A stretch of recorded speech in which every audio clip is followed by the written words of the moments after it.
하나님 말씀 읽겠습니다. 신약 성경 누가복음 2장 40절 52절입니다. 제 성경으로 신약 성경 91쪽입니다. 누가복음 2장 40절 52절입니다. 우리 두 절 말씀 한 목소리로 같이 읽겠습니다. 누가복음 2장 40절 같이 읽겠습니다. 아기가 자라며 강하여지고 지혜가 충만하여 하나님의 은혜가 그의 위에 있더라. 52절도 읽겠습니다. 예수는 지혜와 키가 자라가며 하나님과 사람에게 더욱 사랑스러워 가시더라. 아멘. 잠시 기도하고 하나님 말씀 듣겠습니다. 은혜로우신 아버지 하나님, 이 시간 말씀해 주시고 말씀을 듣는 중에 주의 영이 우리의 심령 속에서 약동하는 시간 되게 하여 주옵소서. 하나님의 말씀이 거침없이 성도들의 심령 속으로 흐르게 하여 주옵소서. 예수님 이름으로 기도하옵나이다. 아멘. 목사가 돼서 행복한 순간인 교인들과 함께 할 때입니다. 가장 기쁜 순간, 가장 슬픈 순간에 목사는 공식적으로 교인들과 함께 할 수 있습니다. 그래서 저는 목사가 되는 것이 무척 행복하고 귀하다는 생각을 여러 번 했습니다. 가장 슬픔의 순간에 제가 무슨 위로가 되겠습니까? 그런데 곁에 이렇게 있으면 위로가 된다고 하고, 그리고 하나님 말씀을 전하면 위로를 받고, 그리고 많은 것들을 기쁨의 순간에도 함께 할 수 있어서 무척 행복합니다.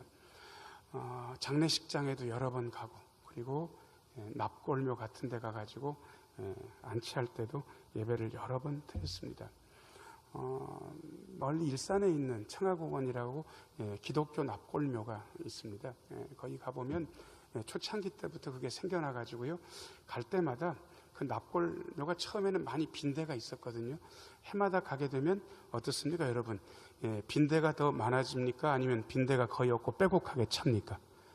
빼곡하게 차게 되어 있습니다. 돌아가시는 분들이 점점 많아져서 그렇겠죠. 그런데 제가 어느 날 가서 그 납골묘에 붙인 사진들, 그리고 생모일씨가 거기 있으니까 나이들을 보게 됐습니다. 80 넘은 분, 70 넘은 분, 90 넘은 분들도 있는데 기가 막힌 건 5살, 6살, 10몇 살, 20살, 30살 이런 분들도 있는 거예요. 그냥 그때 입에서 툭 하고 튀어나온 말이, 하나님 잘하고 계신 겁니까? 그런 생각이 드는 거예요. 하나님 잘하고 계신 거냐고. 아이들 사진 보면서 가슴이 뭉클했습니다. 그럼에도 불구하고 저는 한 가지 사실을 알고 있습니다. 하나님 나라에는 어른들만 있어야 됩니까? 아이들도 있어야 됩니까? 당연히 아이들도 있어야죠. 어른들만 있는 하나님 나라 과연 좋을까? 저는 예배 시간에 아이들이 떠들고 그러는 것들이 별로 나쁘지 않습니다.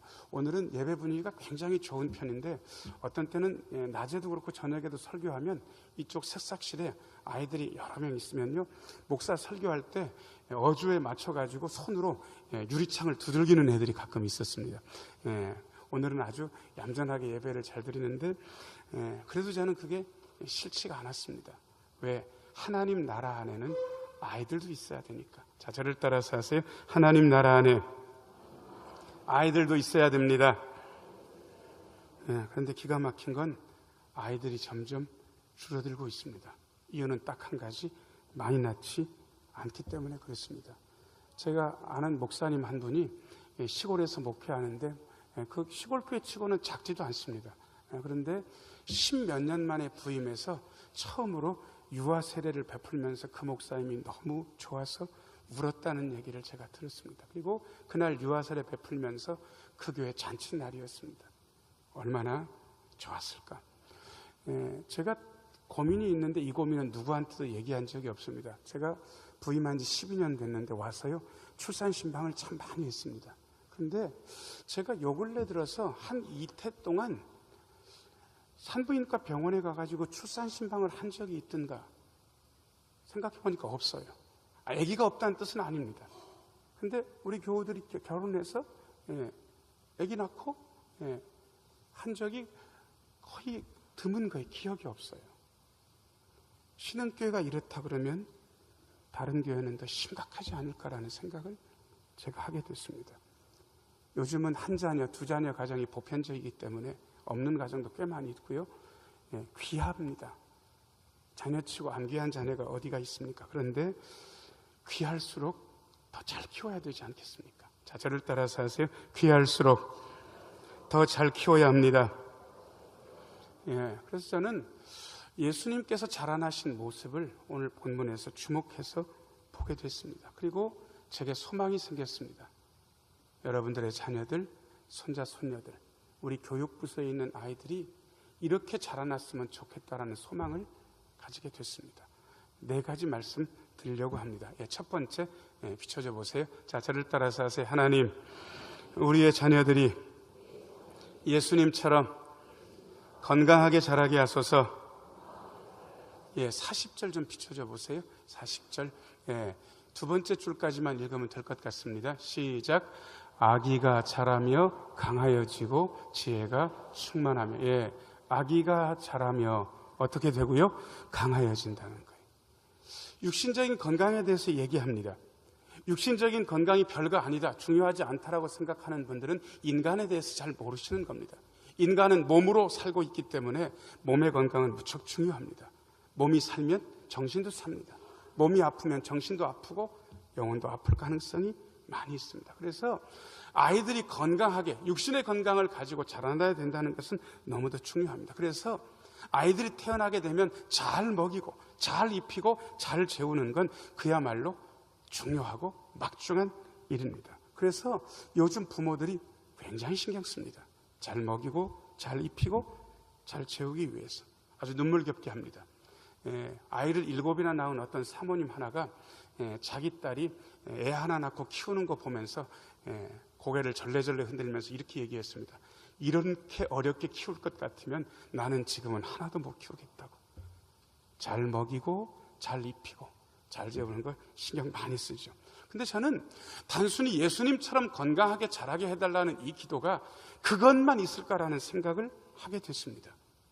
설교하면서 제일 어려운 게요, 쌀로 밥 주는 얘기는 하지 말라 그러더라고요. 너무 뻔하고 당연한 얘기는. 건강하게 자라게 해달라는 기도는 누구는 왜 못하겠습니까? 사실은 다른 게 있습니다. 제 고향이 제주도인데 요즘 제주도에 초등학생인데 유학원 애들이 있습니다. 거기서 무슨 영어를 배우거나 다른 기술을 배운 게 아니고 피부가 너무 안 좋기 때문에 아토피 피부염을 고치기 위해서, 호흡기 질환을 고치기 위해서 제주도로 유학원 애가 많다는 이야기를 제주도에서 현역 교장 선생님한테 제가 들었습니다. 그런데 기가 막힌 건 그 교장 선생님 하는 얘기가 심지어 제주도에 있는 애들조차도 아토피 피부염에 시달리고 그리고 호흡기 질환을 가진 애가 많다는 얘기를 들었습니다. 여러분, 대기질이 예전만 못합니다. 아니, 못한 정도가 아니고 아주 심각할 수준입니다. 왜 그럴까요? 대기질이 안 좋은 건 하나님의 재앙, 천재입니까? 인재입니까? 인재예요. 얘기할 것도 없어요. 도대체 뭐 때문에? 중국이 아마 많은 이유를 가지고 있는 것 같습니다. 그런데 그것뿐일까 과연? 대기질이 안 좋아진 게 중국 탓만 할 바로 그것 때문일까? 그것 때문만일까? 저는 그렇게 보지는 않습니다. 인디언 속담에 저 산이 나의 허파다라는 얘기가 있습니다. 그 얘기를 보통 사람들이 처음엔 이해를 못하다가 요즘 생태학자들이요, 인디언 속담을 다시 보면서 무릎을 치면서 경탄합니다. 저 산이 내 허파라는 사실을 우리 세대가 잊었습니다. 그래서 그야말로 환경을 파괴해버렸습니다. 그래서 지금은 우리는 살만한데 우리의 자손들이 과연 건강하게 살만한 자연 환경인가에 대해서 우리는 새롭게 물어야 됩니다. 단순히 그저 우리 자녀들이 건강하게 자라게 하소서라고 기도하는 것만으로는 부족하기 때문에 그렇습니다. 사회 환경도 마찬가지입니다. 우리나라는 치안이 좋은 편이기 때문에 밤길 걸으면서 뒤통수 맞을 걱정을 다른 나라보다는 덜합니다. 안심하고 걸을 수 있는 사회라고 하지만 어떤 분들은 그렇게 못 느끼는 분들도 있고, 그리고 열심히 일하면 내 가족들을 충분히 부양할 수 있는 그런 살만한 사회인가 질문해 보면 그렇지 못한 경우도 왕왕 있다는 사실을 우리는 알게 됩니다.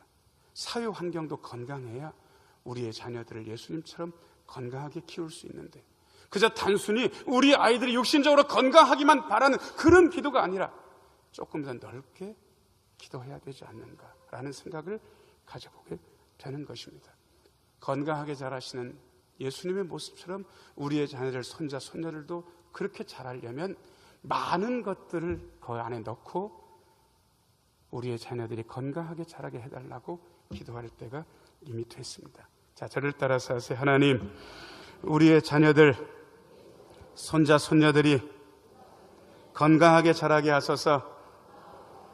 예, 그게 필요한 기도지요. 그 다음에 두 번째 비춰줘 보세요. 자, 저를 따라서 하세요. 우리의 자녀들이 예수님처럼 지혜롭게 자라게 하소서. 예, 40절 한번 비춰줘 보세요. 아기가 자라며 강하여지고, 그 다음 7글자를 여러분들이 한번 큰 소리로 읽어보세요. 시작.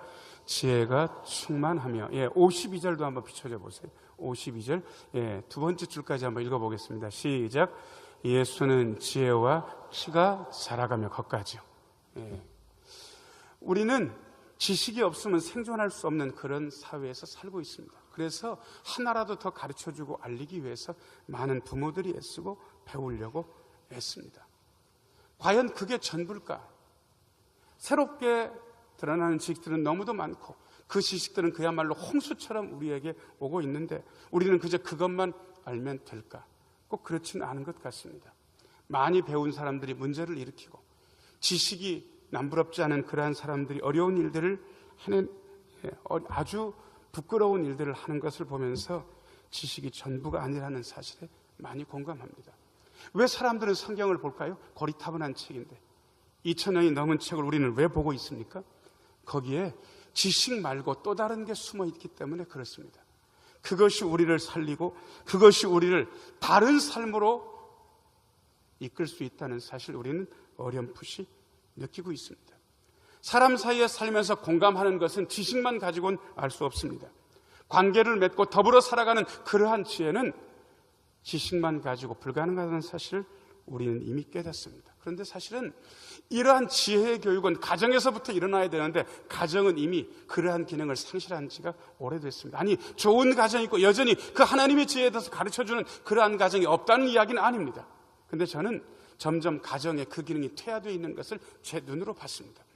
휴일이었는데 저도 식구들 데리고 식당에 갔는데 식당 바로 옆 테이블에 어린 자녀들, 초등학생인 것 같아요. 두 자녀하고 부모가 데리고 나와서 아마 외식도 하고 그러는 것 같더라고요. 그런데 이렇게 들어오더니 턱 앉고 세상에 그 넷이서 아마 충분히 놀았다고 보이긴 하는데 각자 이 속에서 기계를 넷이서 하나씩 꺼냈습니다. 그 기계가 뭔지는 아세요?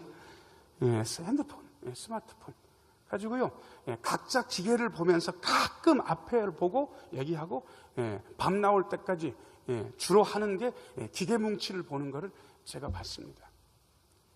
과연 지금 단면적으로 보이는 그 장면이지만 그 장면에서 하나님께서 우리에게 베풀어진 지혜가 전수될 수 있을까? 저는 아니라고 봅니다. 글쎄요, 검색하고 이것저것 보면서 지식은 더 나아질지는 몰라도 지혜는 점점 퇴화되어가는 세상에서 살고 있다는 생각을 했습니다.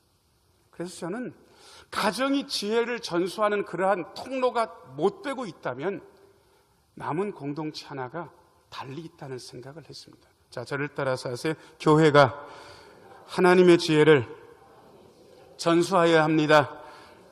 예, 교회는 완전하지 않습니다. 세상교회, 현실교회는 여러분들이 아시는 대로 그야말로 불완전한 것들로 천지입니다. 제가 섬기고 있는 우리 대천 신흥교회도 연약한 교회라는 사실을 저는 부정할 생각이 없습니다.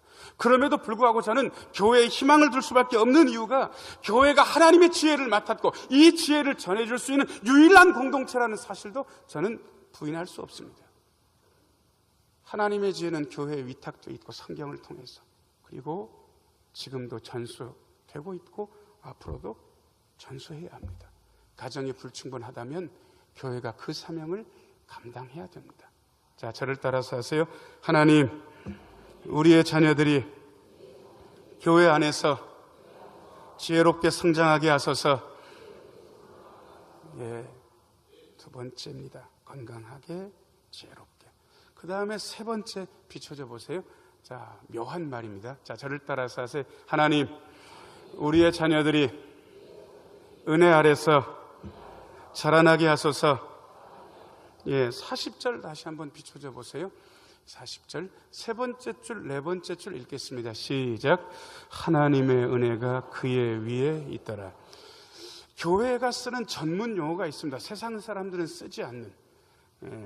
제가 부목사 때 설교를 했는데 그 교회 새신자가 왔는데 우리 교구였습니다. 그런데 하필 또 그날 저녁에 부목사 설교할 차례인데 제가 설교할 차례였거든요. 그런데 설교를 마치고 나오는데 그분이 제가 나오니까 쟤를 툭 치면서 뭐라고 얘기를 하냐면 젊은 목사 양반 오늘 연설 좋았어.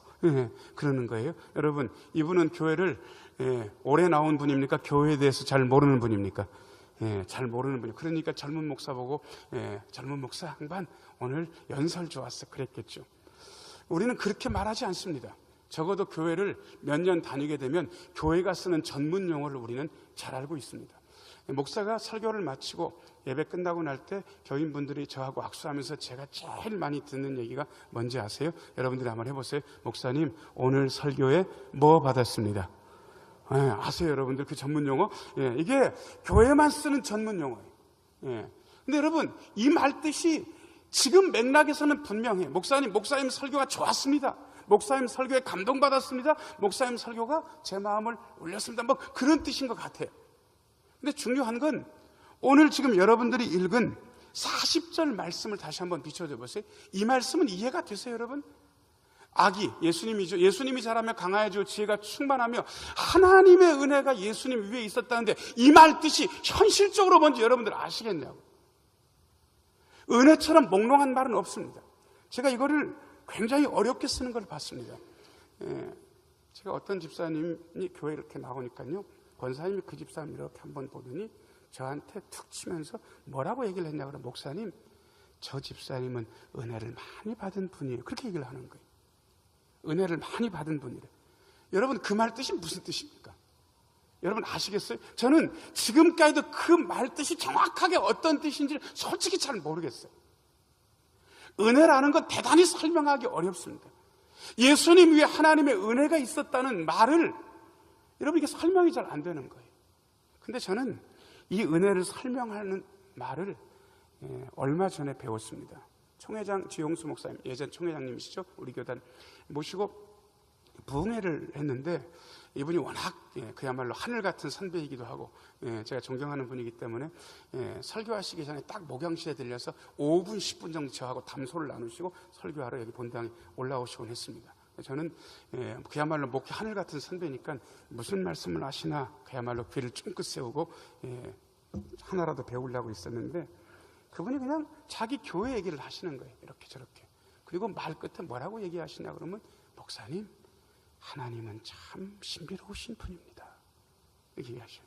그 다음에 또 말씀 한마디를 이렇게 하시고 목사님 우리 하나님은 정말 신비하신 분입니다. 또 말씀 한마디 하시고 목사님 우리 하나님은 참 신비하신 분입니다. 무슨 얘기를 들었는지 지금까지 생각이 하나도 안 나는데 여러분들이 한번 해보세요. 우리 하나님은 참 뭐 하신 분입니다. 여러분 이 신비라는 말이 무슨 말인지 아세요? 설명할 수 없다 뜻입니다. 오묘하다, 기묘하다, 잘 모르겠다. 근데 아무튼 뭔가 있기는 있다. 이게 은혜입니다. 여러분 설명하려고 치니까 설명이 잘 안 돼요. 없다고는 못 그러고 반드시 있는데 설명이 안 돼요. 은혜는 기가 막힌 성질 하나를 가지고 있는데 없다고 믿으면 약에 쓰려고 해도 없어요. 근데 있다고 믿으면 그건 확실히 있어요. 신비롭게. 자, 저를 따라서 하세요. 우리 하나님의 은혜는 신비합니다. 오묘합니다. 기묘합니다. 여러분 하나님의 은혜가 여러분에게 있으면 설명할 수는 없어요. 설명할 수는 없는데 묘하게 돼요. 하나님의 은혜가 여러분에게 있으면 여러분의 자녀들과 손자 손녀들에게 있으면 딱히 집어서 말할 수는 없는데 어떤 역사들이 있어요. 여러분 그게 은혜라고 지금 말씀드렸는데 그 은혜가 여러분 필요하십니까? 안 필요하십니까? 필요하세요? 근데 꼭 안 필요한 사람처럼 얘기를 안 하시는 게 다시 물을게요. 여러분 그 은혜가 필요하십니까? 필요하지 않습니까? 필요하죠. 필요하면 제가 지금까지 발견된 은혜의 법칙을 몇 가지만 일러드릴게요. 이게요 대단히 설명하기 어려운데 은혜가 흐르는 방법이 있긴 있더라고요. 자, 저를 따라서 하세요. 은혜는 기도하는 쪽으로 흐릅니다. 뭐 하는 쪽으로 흐른다고요? 예, 그래서 예수 믿는 사람은 기도합니다.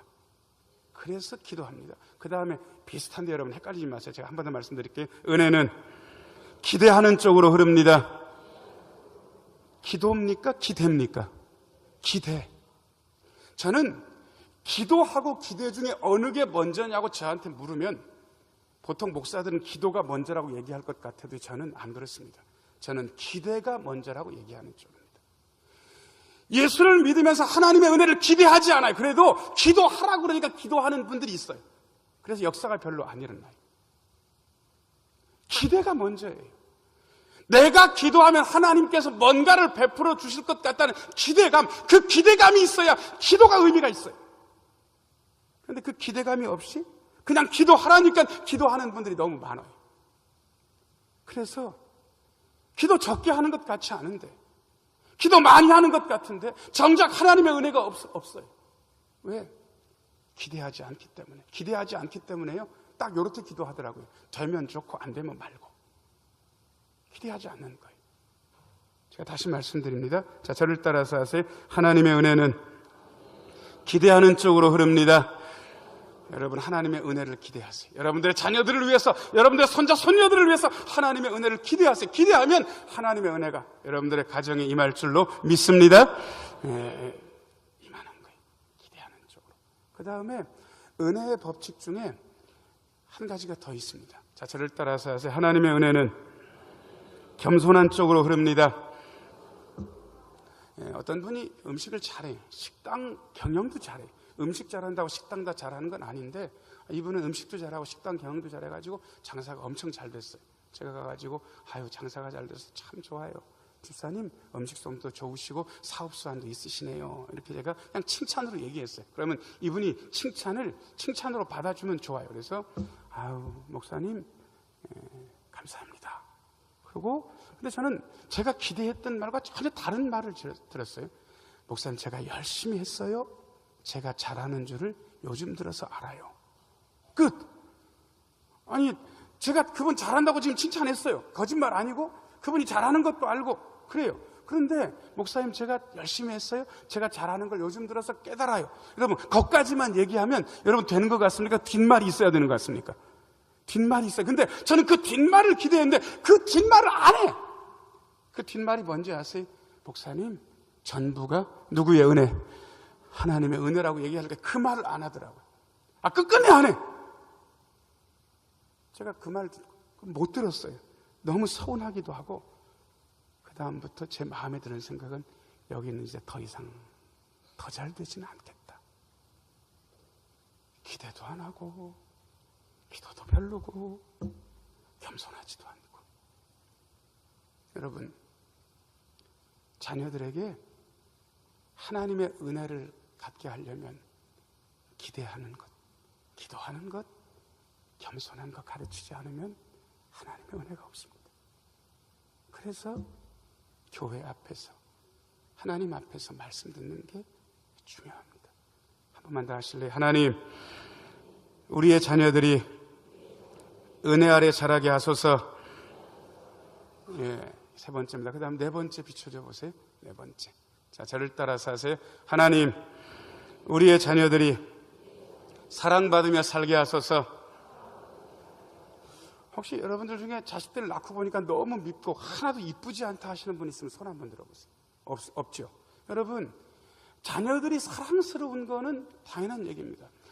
여기 아주 위험스러운 분들이 앉아 있는데 거의 지금 폭발 직전에 있는 분들이 여기 앉아 계세요. 어떤 분들이냐 그러면 손자 손녀들을 낳아가지고 얼마 안 된 분들. 이분들의 특징이 있는데 핸드폰엔 자녀들 사진과 동영상이 몇 번씩 들어있습니다. 왜 위험 수준이냐 그러면 이분들은 건들기만 하면 손자 손녀 자랑을 할 준비가 이미 꽉 차 있는 분들이. 제가 아는 여전도에 하는 거의 손자 손녀들이 날 때 그 정도 여전도였는데 그 여전도에는 한 번 두 번 들어도 어려운데 계속 하니까 어렵잖아요. 그래서 자기들끼리 불문율 회칙을 하나 정했는데 손자 손녀 자랑을 하고 싶으면 돈 10,000원을 내라. 이게 그 선교의 회칙인 거예요. 그런데 그러고 나니까 조금 자랑질이 줄어든 거예요. 그런데 어떤 권사님이 오더니 그날 입이 너무 근질근질한 거예요. 동영상 한참 보고 왔는데. 그래서 20,000원을 꺼내가지고 탁 탁자에 넣으면서 내가 30분 자랑할 테니까 아무도 나 말리지 말고 내 자랑을 들어라. 그런 분들이 계십니까? 얼마나 이쁘겠습니까? 근데 여러분 그거 아세요? 나는 내 자녀들이 이쁘고 사랑스럽고 내 손자 손녀들이 이쁘고 사랑스러운데 과연 남들도 그럴까? 남들도 그럴까요? 남들도 그렇게 사랑스러울까? 아니, 좀 더 달리 여쭤볼까요? 하나님도 과연 내가 그렇게 사랑스러워하는 만큼 하나님도 사랑스러우실까? 내가 사랑스러우니까 당연히 남들도 사랑스러울 거고 하나님도 사랑스러울 거라고 생각하시는 분들은 죄송합니다. 현실 인식이 없는 분들입니다. 이 사실을 깨달아 안다 그러면 나는 눈에 넣어도 안 아픈 자식이고 그야말로 생명까지 주고 싶을 정도로 사랑스러운 자식, 손자, 손녀들이지만 남들에게는 그렇지 않을 수도 있다는 사실을 받아들여야 됩니다. 그래서 기도는 더 간절해집니다. 하나님과 사람에게 사랑받게 해달라는 이 기도는 내 얘기하는 게 아니에요. 남들에게 그리고 하나님께. 많은 분들이 여기에 대해서 생각을 못합니다. 그리고 심지어 가장 큰 문제는 내 자녀들이 과연 언행이 하나님께 사랑받을 수 있을 만한 언행을 하고 있는지에 대해서 부모는 묻지 않는 지 오래됐습니다. 심각한 거예요. 그저 내가 이쁘니까 다른 사람들도 이뻐하겠거니, 내가 괜찮으니까 다른 사람들도 괜찮겠거니, 내가 괜찮으니까 하나님도 당연히 괜찮다고 그렇게 여기시겠거니 착각하면서 그렇게 삽니다. 여러분, 이 대목에서만큼은 좀 냉정해 드셔야 됩니다. 과연 하나님이 내 자식 보면서 사랑스러우실까? 쉽지 않습니다. 그래서 사랑받으면서 살게 해달라는 이 기도는 대단히 막중한 책임을 가지고 기도할 수밖에 없습니다. 자, 저를 따라서 하세요. 하나님, 우리의 자녀들이 사랑받으며 살게 하소서. 다른 사람들에게도 하나님께도. 여러분, 네 마디 기도 기억하시겠어요?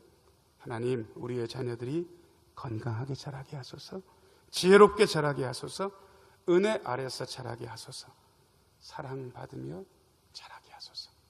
여러분, 이렇게 기도하시면서 은혜를 기대하시면서 겸손한 마음으로 양육하시고 기도하십시오. 하나님의 은혜는 흐를 것이고 우리의 자녀들, 손자, 손녀들은 아름답게 자라날 것입니다. 이러한 은혜가 여러분 모두에게 임하기를 예수님의 이름으로 축복합니다.